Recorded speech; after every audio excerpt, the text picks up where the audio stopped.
दोस्तों नमस्कार। 4 PM news network, 4 PM Gujarat, Dastak के सब पर आप सभी का बहुत बहुत स्वागत है। मैं हूं आपका दोस्त मयूर जानी। और आज जिस मुद्दे को लेकर हम बात करने वाले हैं वो मुद्दा जो है वो पिछले कुछ 2-3 दिनों से गुजरात में पर्टिकुलरली आम आदमी पार्टी के संबंधित जो है उस पर चर्चा काफी हो रही है। उस पर बहुत सारी बातें निकल कर आ रही है। इसमें से सच कितना है, झूठ कितना है, ये भी जानना है हमको आज। और साथ में आम आदमी पार्टी की ओर से आज एक पत्रकार वार्ता, प्रेस वार्ता भी की गई है। तो हमने सोचा कि हम जो है प्रदेश अध्यक्ष हैं आम आदमी पार्टी के सुदान गढ़वी साहब, और साथ में उनके जो 5 विधायक हैं उनमें से एक काफी तेज तर्रार और आदिवासी समाज का नेतृत्व करने वाले अपने विस्तार के चेतर वसावा साहब, दोनों को एक साथ जोड़ लेते हैं उन्हीं के कार्यालय से, क्योंकि कुछ एक मुद्दा जो है वो चेतर वसावा साहब को लेकर है और बाकी जो है बातें हम ईशुदान भाई से भी करेंगे। तो हमने दोनों को इनवाइट किया, कहा कि भाई आ जाइए 10-15 मिनट के लिए और हमारे दर्शकों से बात कीजिए। तो हम दोनों का स्वागत कर रहे हैं। दोनों एक ही फ्रेम में हमने जो है आमंत्रित किया हुआ है। तो ईशुदान भाई और चेतर भाई, आप सभी का, दोनों का 4 PM गुजरात पे बहुत बहुत स्वागत है। मैं शुरुआत आपसे करूंगा ईशुदान भाई कि आज आपने एक प्रेस वार्ता की, तो मैं बेसिक्स से ही शुरू कर दूंगा। मूल जो आपने आज मुद्दे उठाए वो क्या क्या है, ये जरा आप दर्शकों को बताएं हमारे। आप एक सेकंड रुकिएगा, एक सेकंड।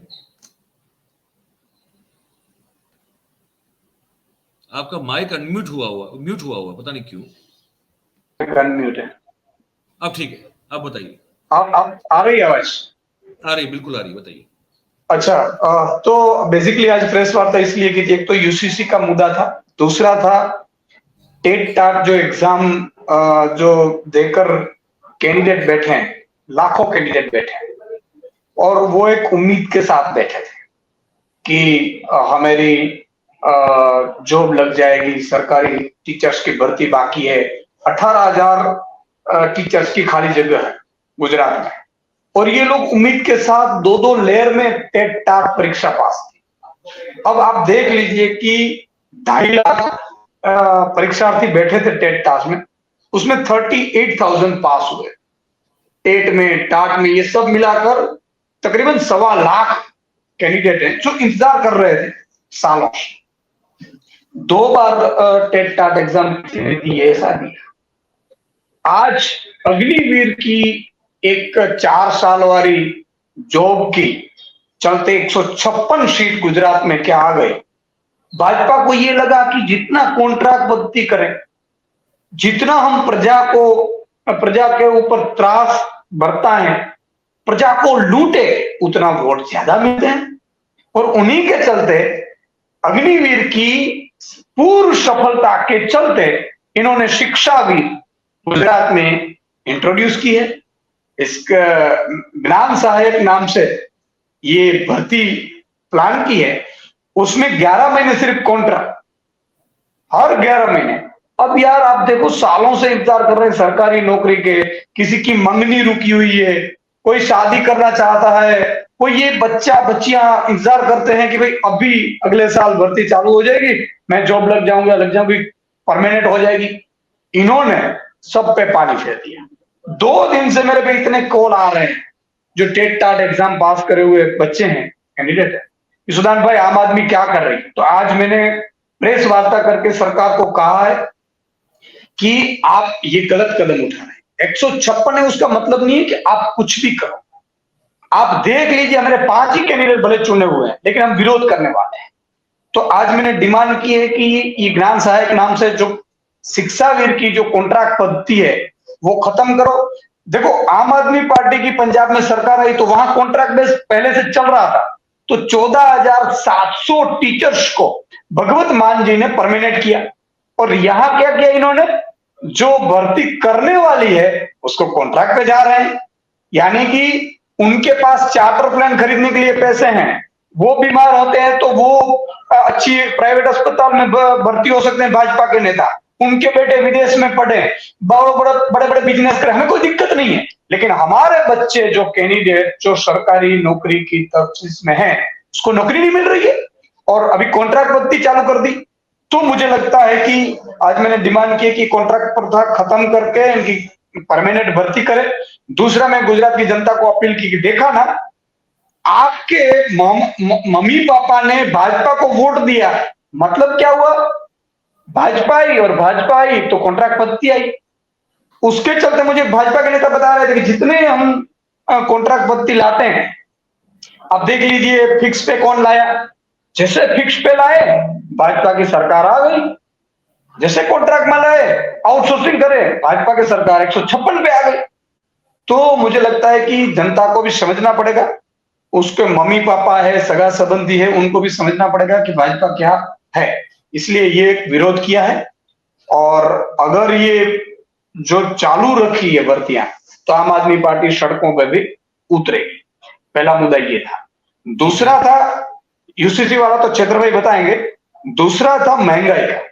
आज टमाटर कहां पहुंच गए, मुझे तो आश्चर्य, आप जैसे मीडिया वाले कुछ ये अच्छी तरह से कवर करते हैं, बाकी हमारी भाजपा की नहीं, माफ करना, भारत की मीडिया, ये भाजपा की, सॉरी भारत की मीडिया 100 रुपए टमाटर पाकिस्तान में थे तो उसकी चर्चा कर रहे हैं, और यहाँ 150 है तो नहीं कर रहे। और अभी क्या बोल रहे हैं, किसानों को भाव मिल रहा है, किसानों को कुछ नहीं मिल रहा है, किसानों तो मैं किसान हूं, मेरे यहाँ तो टमाटर का कोई भाव नहीं मिल रहा है। तो ये जो भाजपा, सॉरी भारत की जो मीडिया है, उन्होंने ये प्लान करके महंगाई को दबा दिया। अब जैसे दबा दिया तो आज देखा होगा आपने, बड़ौदा में एक मदर ने 2 बच्ची थी, पढ़ा नहीं पाई, 22,000 फीस थी, दे नहीं पाई, तो उन्होंने उनको मार दिया कि यार हम, इतनी महंगाई है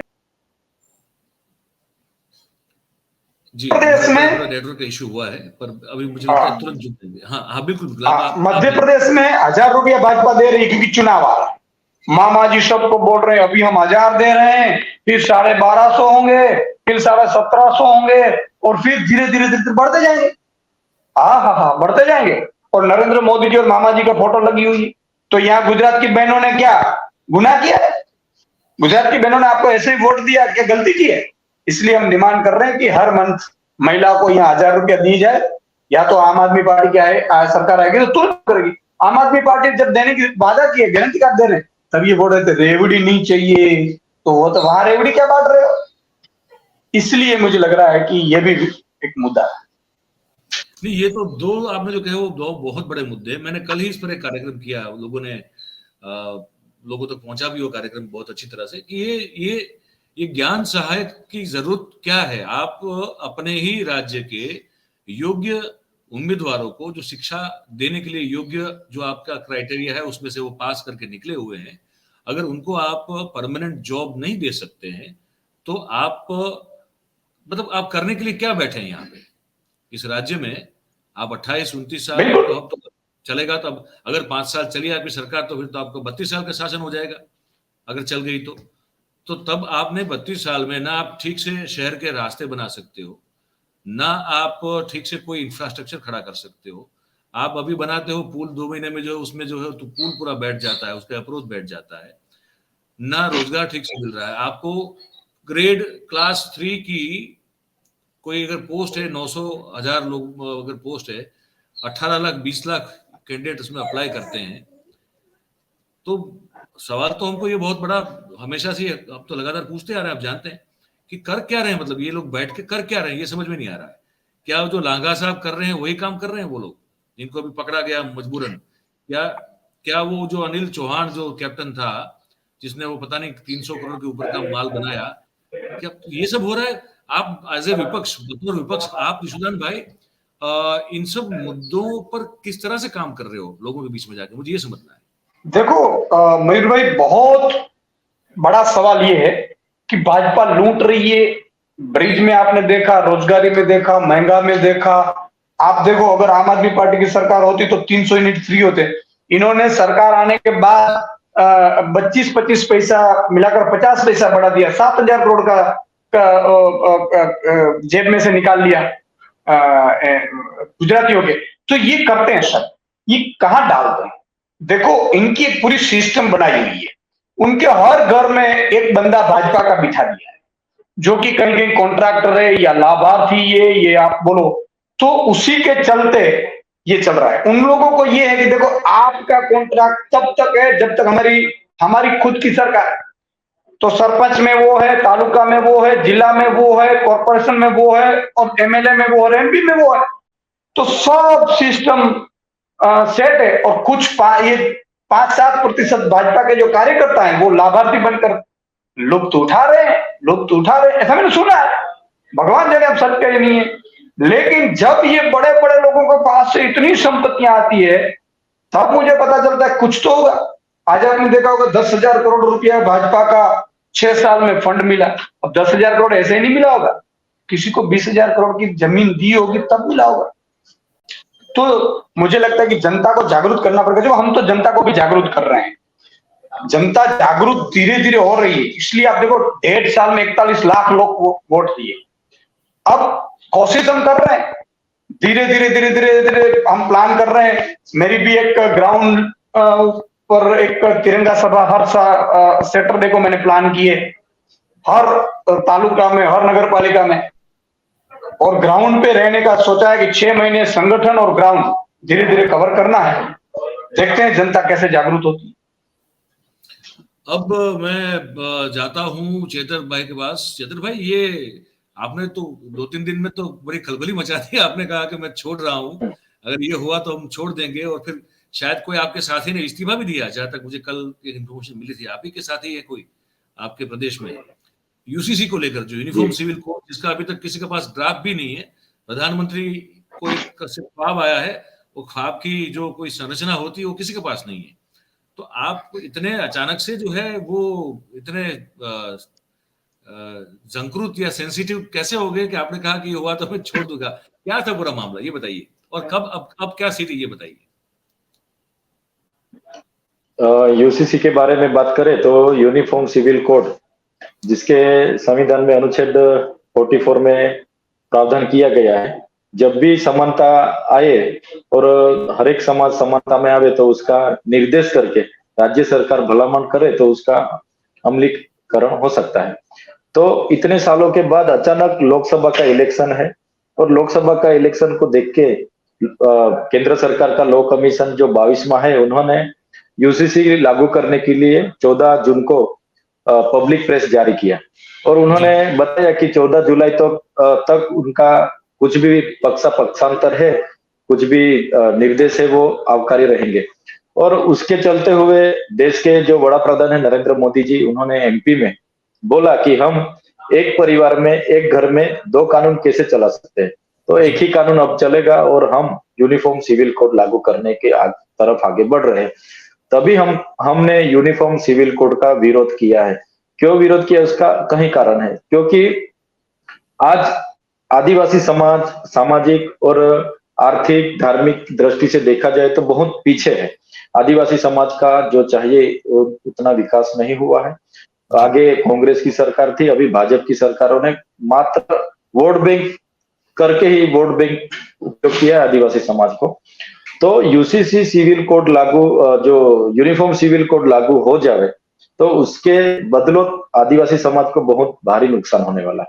आदिवासी समाज का आज खुद का रूढ़ी परंपराएं है, खुद के नीति नियम है, प्रथाएं है, और आदिवासी समाज के जैसे कि हम देखें तो आदिवासी समाज में कई सारे अपने नीति नियम है।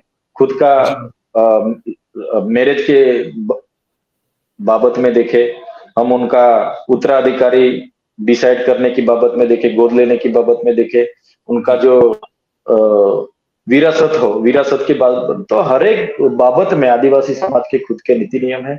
वो आदि अनादिकाल से चले आते हैं, उनकी पूरी संस्कृति है। इसी तरह आदिवासी समाज को अपने संविधान में विशिष्ट प्रावधान दिए गए हैं। 371 की कलम आप देख लीजिए, उसमें भी पूरे प्रावधान है आदिवासी समाज को। आदिवासी समाज का पैसा एक्ट 1996, आदिवासी समाज का 73AA का कानून है, अनुसूची 5 है, अनुसूची 6 है। जड़ जंगल जमीन और खनिजों पर आदिवासी समाज को प्रावधान दिया गया है। और आदिवासी समाज का अभी जो रिजर्वेशन जो शैक्षणिक और राजकीय में मिलता है, तो आने वाले समय में यूनिफॉर्म सिविल कोड लागू हो जाने के बाद ये सब खत्म हो जाएगा।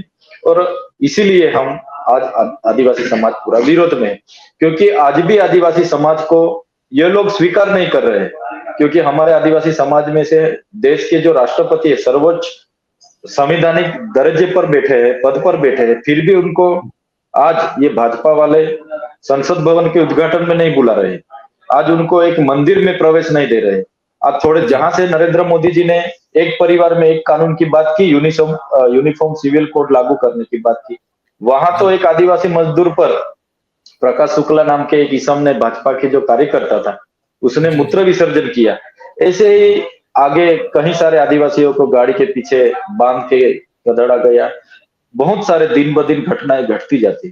तो पूरा आदिवासी समाज यूनिफॉर्म सिविल कोड का इसलिए विरोध कर रहा है, और आदिवासी समाज को पूरा यकीन है कि भाजपा आने वाले 1-2 महीने में यूनिफॉर्म सिविल कोड लागू कर देगी, क्योंकि इतने सालों तक तो कोई बोला नहीं था। अभी इलेक्शन है, लोकसभा को देख के भाजपा उसको एजेंडा बना के आगे बढ़ रही है, तो आदिवासी समाज उसका पूरा तरीके से विरोध कर रहा है, और हम भी आदिवासी समाज के साथ खड़े हैं। थोड़े दिनों पहले आदिवासी समाज में कंफ्यूजन था कि आम आदमी पार्टी के कोई नेता ने उसका समर्थन दिया है, आप स्टैंड क्लियर करो। तभी मैंने आदिवासी समाज को बोला कि अभी तक उन्होंने कहा था, वो उनका एक स्टेटमेंट था। हाँ, महासचिव जो हमारे हैं संदीप पाठक जी, एक लोकसभा इलेक्शन के इंटरव्यू को लेके बैठे थे, तभी एक पत्रकार मित्र ने पूछा कि भाई यूसीसी में आपका क्या राय है। उन्होंने बोला यूसीसी का ड्राफ्ट आएगा, देखेंगे उसकी क्या, किसी की जाति को कैसे लेते हैं, क्या नीति नियम है, बाद में उसको देखेंगे। अभी तो उनको सैद्धांतिक तरीके से हम समर्थन कर रहे हैं। लेकिन हमारे राष्ट्रीय नेता अरविंद केजरीवाल जी ने कोई तरह का स्टेटमेंट नहीं दिया, स्टैंड नहीं लिया और समर्थन नहीं दिया। और अभी उनके बाद का जो नेता है हमारे मान साहब, उन्होंने तो पूरी तरह से यूसीसी का विरोध किया है, और हम भी आने वाले दिनों में आदिवासी समाज को साथ में रख के उनको यूसीसी से बाकात रखने के लिए हम पूरे आदिवासी क्षेत्रों में विरोध करने वाले हैं। वो मैं समझ गया। मैं आपसे 2 चीज जानना चाहता हूँ। एक कि आपने जो इस्तीफा देने की बात की थी, अब वो बात नहीं है क्या? ये मान के चले कि अब जो अपने पद से, हाँ, वो क्लियर हो गया है। वो क्लियर हो गया। हाँ, वो क्लियर है। हाँ, क्लियर है। हमने वो बोला था कि हम आदिवासी समाज के साथ खड़े हैं, आदिवासियों का जो भी हक अधिकारों का आवाज हम उठाएंगे। अगर हमारी पार्टी हमको रोकती है कि भाई आप आदिवासी की आवाज मत उठाओ, तब हम इस्तीफा देंगे, ये मेरा स्टेटमेंट था। और अब तो आदिवासी समाज के साथ आम आदमी पार्टी खड़ी है, तो हम आम आदमी पार्टी के साथ रह के पूरी ताकत से लड़ेंगे। चलिए, ये बड़ी क्लैरिटी जरूर थी। और दूसरा, जो आपके कोई साथी ने छोड़ा है, वो कौन है और क्यों छोड़ा है आपके साथ? वो यूसीसी के उनके मन में कंफ्यूजन था। डॉक्टर प्रफुल्ल वसावा करके नांदोद में आम आदमी पार्टी के कैंडिडेट थे, यूसीसी को लेकर ही उन्होंने रिजाइन दिया था, ऐसा वो बोल रहे थे। तो अभी तो आम आदमी पार्टी के राष्ट्रीय नेता अरविंद केजरीवाल जी ने, संदीप पाठक जी ने अपना स्टैंड क्लियर किया है। अगर यूसीसी के लिए ही उन्होंने रिजाइन दिया होगा तो उनको हम बोलेंगे भाई अपना रिजाइन वापस ले और यूसीसी के लिए आम आदमी पार्टी के साथ रहकर लड़ो। और अभी तो कोई कांग्रेस या कोई बीजेपी वाला यूसीसी के बारे में कोई अपना स्टैंड क्लियर नहीं कर रहा है। तो आने वाले दिनों में भाजपा के सांसद है, हमारे आदिवासी सांसद है, एमएलए, उनके घरों पर भी हम जाएंगे, उनका भी स्टैंड क्लियर करने को उनको भी बोलेंगे, क्योंकि ये बड़ा सेंसिटिव मुद्दा अभी चल रहा है आदिवासी समाज में। आपका और मनसुख वसावा का जो चलता रहता है, हम वो टेबल टेनिस की मैच देखते रहते हैं, जो पिंग पोंग आप दोनों के बीच में खेला जाता है। नहीं, पर वो बात सही है। वो आदिवासी को अगर कोई रिप्रेजेंट करता है तो बिल्कुल उनका, चाहे वो किसी भी पार्टी का एमपी हो या एमएलए हो, उसका इस मुद्दे पे स्टैंड क्लियर करवाना बहुत जरूरी है, जो आप सही सोच रहे हैं। और एक आखिर में जो मैं दोनों से, या तो मैं सुदान भाई से पूछ लूं मैं, और चेतन भाई, ये बात मैंने अभी इसलिए पूछ ली क्योंकि जैसे सुदान भाई कह रहे थे कि बात सही है, वो भारतीय मीडिया से ज्यादा वो भाजपा मीडिया है अभी। तो जो भाजपा मीडिया है वो ये सब चीजों को कंफ्यूज करता है, आप समझ रहे हैं? जैसे वो अखबारों में छपता है कि भाई अब तो बहुत वो हो गई है, उस तरह की तलवार खींच ली है चेतन वसावा ने, तो आम आदमी पार्टी में अब एक और लफड़ा है, या फिर आपके प्रफुल्ल वसावा ने छोड़ दिया। तो वो सब चीजें जो है वो भारतीय जनता पार्टी के मन की जो बात होती है उस तरह से वो रखी जाती है। तो हम, ये मीडियम हमारा ऐसा है कि जो सच है वही बताएं और उसको क्लियर करें। इसलिए सवाल मैंने विशेष रूप से पूछा था, जिसको आपने भी क्लियर कर दिया। यशोधन भाई, एक आखिरी सवाल फिर मैं आपको, मुझे पता है आपको कार्यक्रम अपने पार्टी का है, उसमें आपको सम्मिलित होना है। एक आखिरी सवाल मुझे आपसे पूछना है, वो ये है कि रेवड़ियां जिस पर वो गारंटी वाली बात नरेंद्र मोदी ने कही मध्य प्रदेश में, एक बड़ा बड़ा एक चीप, एक सस्ती मानसिकता का उदाहरण देते हुए उन्हें जो एक बॉडी लैंग्वेज दिखाई थी, छाती ठोकते हुए और गारंटी देते हुए, बड़ा वो अच्छा नहीं लग रहा था। बहुत सारे लोगों को नहीं लगा कि गारंटी उनकी, मतलब आप लोगों की गारंटी विपक्ष में जो है वो तो मूर्ख बनाने का धंधा है, और वो जो कह रहे हैं वो ये है कि वो तो जेल में डालने की गारंटी दे रहे हैं। वो दिखाता था कि वो कितने फ्रस्ट्रेट और ये डेस्परेट हो चुके हैं इस सब चीजों को लेकर। पर इस मुद्दे को लेकर, जैसे आपने अभी ये पकड़ा कि भाई एमपी में अगर आप 1000 रुपया लाडली बहना के तहत अगर महिलाओं को दे सकते हैं, तो फिर यहाँ पे गुजरात में क्यों नहीं दे सकते हैं? तो क्या ये बहुत सारी और भी चीजों पे लागू नहीं हो सकता है, जो बहुत सारी जगह पे हो रहा है? यूपी में कुछ ऐसी चीजें हो रही है जो यहाँ पे नहीं है, एमपी में ऐसी चीजें हो रही है, तो हम तो यहाँ गुजरात की जनता तो इनको लगातार इतने साल से जिता रही है, तो इनको मैक्सिमम बेनिफिट नहीं मिलना चाहिए। तो ऐसी कौन सी चीजें और हो सकती है जिस पर आप फोकस करेंगे ताकि लोगों को वन मिले? आप लोगों को मिला, देखिए आप लोगों के डर से बहुत सारी चीजें हो रही है, मैं बताऊं, ये वास्तविकता है। आप लोगों के डर से शिक्षा का बजट भी बढ़ गया इस बार, जो काफी बढ़ता नहीं था। 10,000 करोड़ बढ़ा, बिल्कुल। हाँ, 10,000 करोड़ बढ़ा, वो वास्तविकता है, मैं उसमें आपकी कोई तारीफ नहीं कर रहा हूँ, लेकिन जो हुआ है उसको बताना, लेकिन वो कर नहीं पाएंगे। हाँ, बिल्कुल कर नहीं पा रही बात है। तो ये बहुत सारी ऐसी चीजें हैं जिस पर देश के पॉलिटिक्स पर आपकी, भले ही आप छोटे से 2 राज्य में, लेकिन आपकी जो टैक्टिक है उसका असर तो है, वो देखने को मिल रहा है। वो बात बिल्कुल सही है। गुजरात में ऐसा और क्या क्या है जो आपको लगता है किसान या युवा या इसको लेकर आप जोर लगाएंगे कि सरकार को करना पड़े? बिल्कुल, देखो मेरे भाई, आज टेट टाट वाले ने क्यों आम आदमी पार्टी के पास डिमांड की? क्योंकि उनको पता है कि आम आदमी पार्टी कर सकती है। मेरे पास रो रहे कितने बच्चियां थी, लेडीज, कितने उम्मीदवार भी थे। दूसरा कि इन लोगों को देखो, अभी 5 ही हमें 5 कैंडिडेट है, हमारे उम्मीदवार है, विधायक है, फिर भी हम मजबूत आए थे, विपक्ष के तौर पर काम कर रहे हैं। मैं एग्जांपल देता हूं कि ये 1000 वाली जो मध्य प्रदेश है, गुजरात की बहनों को नहीं देंगे, क्योंकि गुजरात की बहनें ऐसे ही उनको वोट दे दे, इसलिए नहीं देंगे। दूसरा, पश्चिम बंगाल में अगर सरकार हमारी बनाओ, डीटी को हटाओ, तो आपको 300 यूनिट बिजली फ्री देंगे, वहां दे सकते हैं, यहां नहीं देंगे। आप यहां पे बताओ, गौ माता कहेंगे, वहां असम में जाकर बोलेंगे चलो खाते हैं, गौ का मांस खाते हैं। ये दोगलापन है बीजेपी का। तो हमारा पहला काम ये है कि हर दोगलापन में जनता के बीच जाना, जनता को समझाना, जनता को जागरूक करना है। देखो धीरे धीरे जनता जागरूक हो रही है। दूसरा, इनके पास आईटी सेल बहुत बड़ा है। मैंने सुना है, सच्चा खोटा भगवान जाने, लाखों रुपया देकर सबको बूथ लेवल तक मिसगाइड कैसे करना, कैसे उनको ऐसे समझा देना, ये इनकी पूरी, देखो मीडिया ऊपर से, फिर ये, और फिर नीचे सोशल मीडिया, अब पूरा कब्जा है। तो मुझे तो ये भी शक है कि अगर 2024 में, हमारे गुजराती में कहावत है, न करे नारायण, ये सरकार आ जाती है, तो 29 में चुनाव आएगा कि नहीं, ये भी लोगों में शंका है। और ये तो ये भी कह सकते हैं, देखो अब चुनाव की क्या जरूरत है भाइयों बहनों, आपको ये चुनाव का खर्चा आपके अकाउंट में डाल देते हैं, और हो सकता है कि एक बार कोई उद्योगपति डलवा भी दे लाख लाख रुपयों गरीबों के खाते में, एक बार तो 40-50 हजार करोड़ रुपया ऐसा डाल दिया या जितना भी हो, और फिर यहाँ का चुनाव खत्म। फिर आप म्युनिसिपल का लड़ो, वो करवाओ, लेकिन ED, CBI, police, income tax, army सब उनके कब्जे में आ जाए, राष्ट्रपति शासन आ जाए, ये भी हो सकता है, पता नहीं, शंका है। तो मेरा कहना ये है मयूर भाई को, हम सबकी जिम्मेदारी है देश को बचाना है, गुजरात को बचाना है, जागरूकता फैलानी है। तो हम वही कर रहे हैं, कोशिश तो कर रहे हैं, लेकिन क्या है कि इनके पास तो इतने पेमेंट सीट वाले भी बहुत है। हमारे पास तो हम गरीब आम आदमी पार्टी है, ऑफिस भी आप देखा, ये कमलम बनाते जा रहे हैं, हम स्कूलें बनाते हैं, वो करप्शन करते जा रहे हैं, हम करप्शन करते नहीं है। आज देखो भगवत मान जी ने 35,000 कॉन्ट्रैक्ट कर्मचारियों को कायमी कर दिया, उन्होंने 300 यूनिट बिजली यूनिट फ्री कर दिया, उन्होंने पानी कर दिया, अब थर्मल पावर खुद लगा रहे हैं, उतना नहीं, बच्चों के लिए आईएएस आईपीएस की फ्री में कोचिंग शुरू कर दी। ये सब करने के बावजूद कर्जा तो एक पैसे का लिया नहीं। अब दिल्ली में भी देख लीजिए, बराबर है।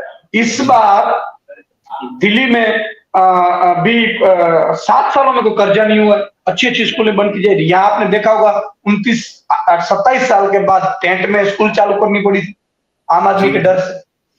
तो देखो जनता जागरूक होगी, लेकिन समय लगेगा, लेकिन हम इस मुद्दे को उठाते रहेंगे।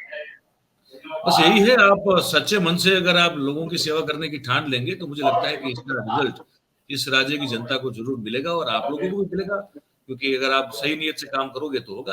ये जो बैठे हैं इनकी नीयत सही नहीं है, ये बात तो बिल्कुल अब साबित हो चुकी है, इनकी नीयत सही नहीं है। अब पब्लिक कब जागती है, कितना जागती है, या मुझे तो मतलब मेरा आकलन तो ये है कि पब्लिक ऑलरेडी जाग चुकी है, लेकिन कहीं ना कहीं मैनिपुलेशन हो रहा है। अदरवाइज ये 156 सीटें इनकी कभी आती नहीं, पर आई वो अलग बात है। इससे मैं कभी सहमत नहीं होता हूँ, वो उस पर कभी अलग से बात करेंगे। आपने भी समय निकाला, आपने सब यही है, उम्मीद के उठाते रहें वो सब सवाल जो लोगों के हैं और लड़ते रहें, और हमसे जितना हो पड़ेगा लोगों के सवालों को उठाने में, आपसे मदद करने को लेकर हम भी करते रहेंगे। और वो आप चाहे आप आम आदमी पार्टी हो या कोई भी हो, मतलब अगर कोई भारतीय जनता पार्टी का भी नेता क्यों ना हो जो बात अगर उठा रहा हो तो हम उनके साथ भी खड़े रहेंगे। बात एक 10 सेकंड में लास्ट में कुछ 2 शब्द कहना चाहता हूं। आपने कहा कि उठाते रहिए, बिल्कुल सही है। देखो, भगवान कृष्ण जेल में पैदा हुए थे, देवकी जी को और वासुदेव के ऊपर कंस ने अत्याचार किए, जेल में जन्म लिया, फिर भी जब कंस को मारने गए ना तब 14 साल के आसपास, यानी कि 14 साल तक भगवान खुद ने अवतार लिया, फिर भी कंस जिंदा है। बिल्कुल। आप रावण की देख लीजिए, रावण को भी भगवान राम ने जन्म लिया रावण को खत्म करने के लिए, लेकिन तुरंत नहीं मारा, समय आ रहा है। तो मुझे पूरा यकीन है, मैं आध्यात्मिक जीव हूं और मुझे पूरा यकीन है कि ईश्वर और अस्तित्व मदद करता है जब आप सही रास्ते पे होते हैं, और होगा, जरूर होगा। बस सही रास्ते पे चलते रहे, यही आपसे उम्मीद भी है और अपेक्षा भी है। तो आपने समय निकाला आपके बिजी शेड्यूल में, thank you very much. Thank you.